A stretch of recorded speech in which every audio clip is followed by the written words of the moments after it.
Bienvenue sur Africa 24 dans cette nouvelle édition du Non-Stop Info. Voici les titres de l'actualité.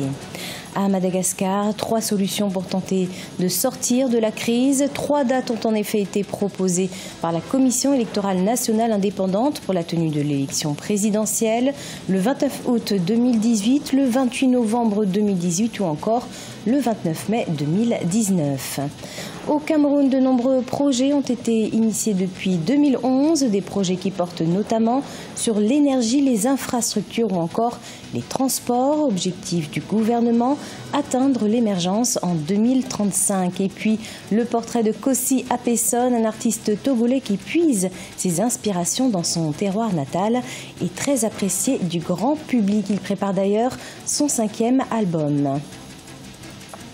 Mais tout d'abord, au Congo, le général Jean-Marie Michel Mokoko, condamné à 20 ans de prison. Il a été reconnu coupable d'atteinte à la sécurité de l'État par la Cour criminelle de Brazzaville.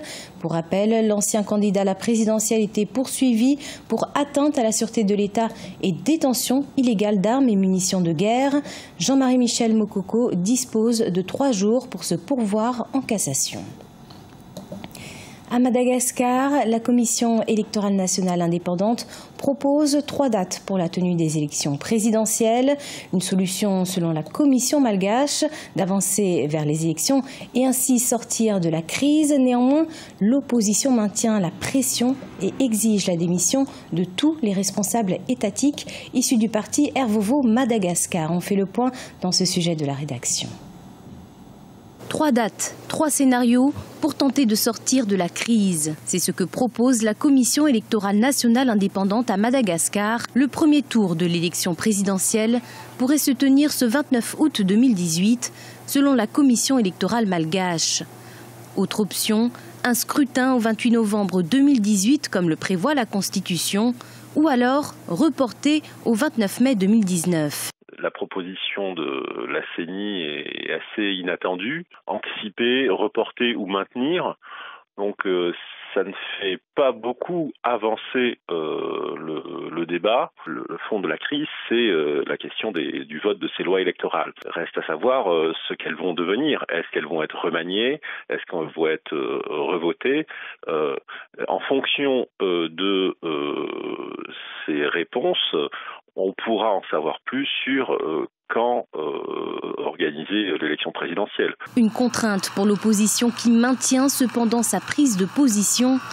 Celle-ci exige en effet la démission de tous les responsables étatiques issus du parti Hervovo Madagascar, ce afin de garantir la neutralité de l'État avant les élections présidentielles. Il est difficile d'imaginer qu'en face, ils acceptent cet ultimatum. Donc c'est un bras de fer, et sans doute que les députés, s'ils exigent toujours ces revendications, c'est qu'ils estiment que le rapport de force a changé et qu'ils peuvent désormais pousser leur avantage autant que possible. Pour la CENI, il est urgent que les différents partis du conflit se décident afin de fixer la date des prochaines élections. Une invitation a par ailleurs été lancée ce vendredi 11 mai 2018 pour une concertation entre les acteurs. L'émergence du Cameroun fixée en 2035. Pour ce faire, de nombreux projets ont été entrepris dans divers secteurs, projets qui s'inscrivent dans le programme dit des grands projets structurants. Ceux-ci ont déjà permis de générer plus d'1 million d'emplois directs depuis leur lancement en 2011 et les retombées sont multiples. Découvertes avec Corinne Kamse-Fehem.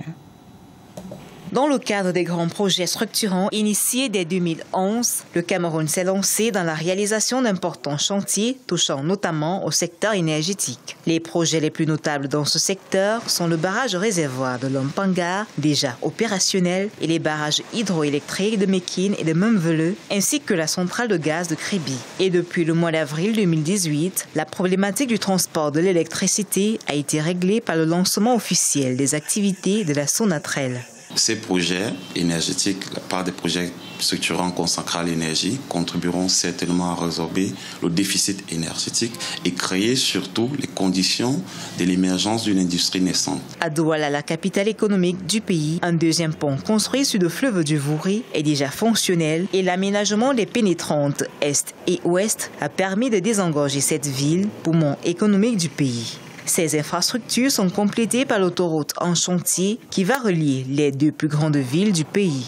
La métamorphose est tout aussi remarquable dans la ville balnéaire de Kribi, qui accueille désormais un port en eau profonde, opérationnel depuis mars 2018. À côté des opportunités que le port offre pour le Cameroun et plusieurs autres pays de la sous-région, son impact sur les populations riveraines ne passe pas inaperçu. Vous allez avoir en gros 4000 nouveaux chefs de famille.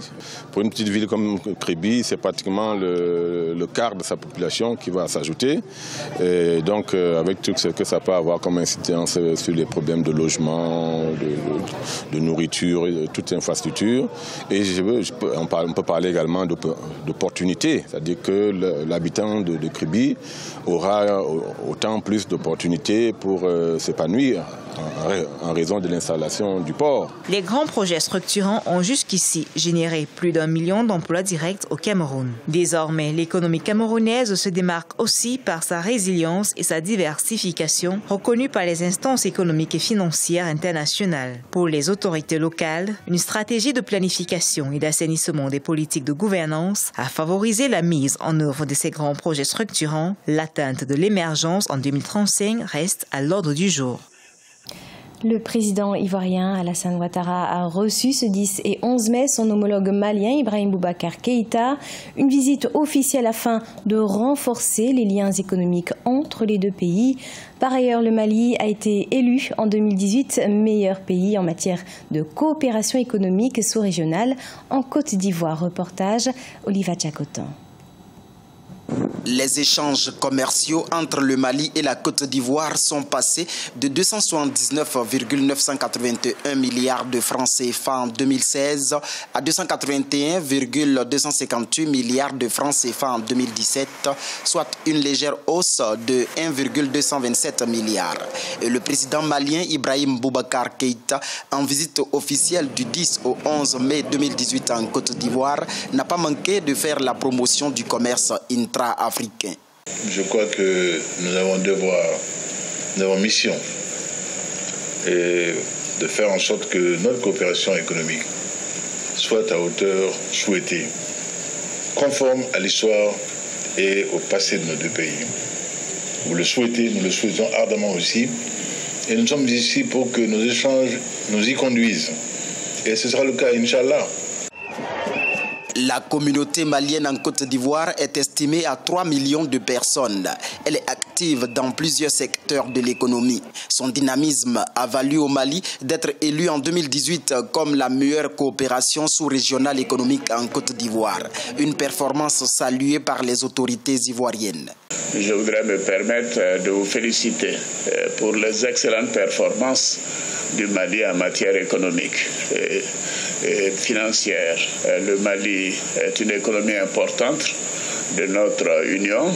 Les performances sont exemplaires et je considère que nous avons tous essayé d'être à votre niveau. La Côte d'Ivoire importe du Mali plusieurs produits dont le coton et le tabac et exporte vers ce pays voisin du cacao, du café, de la noix de cajou entre autres. Le Premier ministre ivoirien Amadou Gon Coulibaly effectuera même une visite le 14 mai 2018 à Sikasso au Mali dans le cadre du projet de création de la zone économique spéciale Sikasso Bobo Dioulasso Korogo pour mieux renforcer la coopération économique. Le portrait à présent de Kossi Apesson, un artiste togolais. Il fait partie de ceux qui privilégient les rythmes, les chants du terroir. Son 5e opus est par ailleurs en préparation et prévu pour la fin de cette année 2018. Reportage Emefa Kofi, notre correspondante au Togo.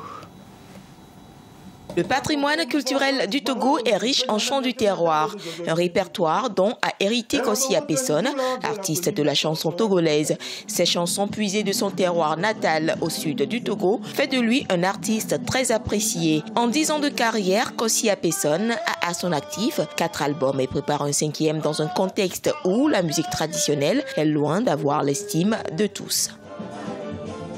Si je combine mes 4 albums, Digbondi, la patience, c'est la patience. Yé, lui, Aké, Wenyegan. Quand je dis j'ai eu de la patience que Dieu, lui, a donné, le pouvoir Aké, et que je reconnais sa grandeur qui est Wenyegan, c'est lui qui est grand. Nous n'avons pas de salle de spectacle chez nous. Nous avons aussi un problème de sponsoring chez nous et le Togo n'a pas une maison de production ni une maison de distribution. Si Kossi Apesson parvient à vivre de son métier, c'est en partie grâce à la diaspora togolaise qui fait la promotion de ses albums.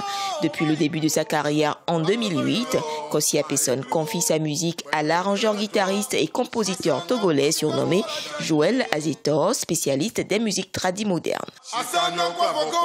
Je m'y connais bien dans la musique traditionnelle. Et mon travail se situe au niveau de l'arrangement, peut-être de comment maintenant restructurer les chansons et vers quel rythme orienter cette musique. Chez les sponsors, c'est assez difficile pour eux de mettre les moyens parce que premièrement, peut-être ils ne connaissent pas l'artiste, peut-être ils n'ont pas foi en ce que font les artistes pour le pays. Et il faut dire qu'il ne faut compter que sur soi-même. Kossi Apesson est également danseur chorégraphe et faisait partie des groupes de danseurs de King Metsa avec qui il a fait connaissance en 2001. Dans son 5e album qui est une autoproduction à l'instar des 4 autres, l'artiste entend sublimer davantage la musique traditionnelle à travers un métissage du jazz ou encore du blues. La sortie de ce nouvel opus est prévue pour 2018. C'est la fin de ce journal. Merci de l'avoir suivi. On se retrouve dans quelques instants pour une nouvelle édition de l'information sur Africa 24.